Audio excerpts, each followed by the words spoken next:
बिस्मिल्लाहिर्रहमानिर्रहीम। जो हॉलैंड के अंदर खाके निकले जिन्हों में हमारे नबी सल्लल्लाहु अलैहि वसल्लम की गुस्ताखी की, मैं ये वाज़े करना चाहता हूँ कि ये कोई एक मुसलमान का मसला नहीं है, चंद मुसलमानों का मसला नहीं। हर मुसलमान दुनिया में जिधर भी वो बसता है, ये हम सब का मसला है। नबी सल्लल्लाहु अलैहि वसल्लम मुसलमानों के दिल में रहते हैं। जब कोई भी उनकी शान में गुस्ताखी की जाए, सारे मुसलमानों को तकलीफ होती है। और मसला हमारा ये है मुसलमानों का कि मगरब के लोगों को इस चीज की समझ नहीं है। उसकी समझ इसलिए नहीं है कि हम मुसलमानों ने उनको समझाया नहीं कि जिस तरह वो अपने दीन की तरफ देखते हैं वो बिल्कुल मुख्तलिफ है जिस तरह हम अपने दीन की तरफ देखते हैं।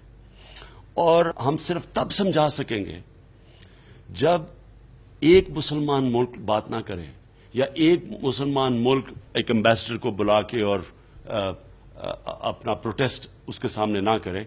सारी मुसलमान दुनिया OIC के प्लेटफॉर्म से मिलके यूनाइटेड नेशंस में बताए कि हमें कितनी तकलीफ पहुंचती है जब बार बार हमारे नबी सल्लल्लाहु अलैहि वसल्लम की शान में गुस्ताखी की जाती है।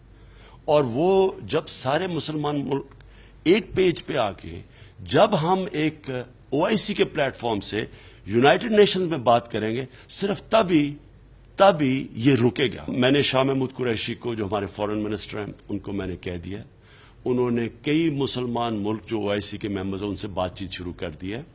यूनाइटेड नेशंस में वो मीटिंग्स करेंगे और इंशाअल्लाह हम एक ऐसा स्ट्रांग प्रोटेस्ट करेंगे और समझाएंगे भी। उनको समझ नहीं है, थोड़े से लोग फितना करते हैं और अक्सरियत को समझ नहीं है, और वो थोड़े से लोग जान के ये करते हैं इस्लाम को बुरा भला कहने के लिए।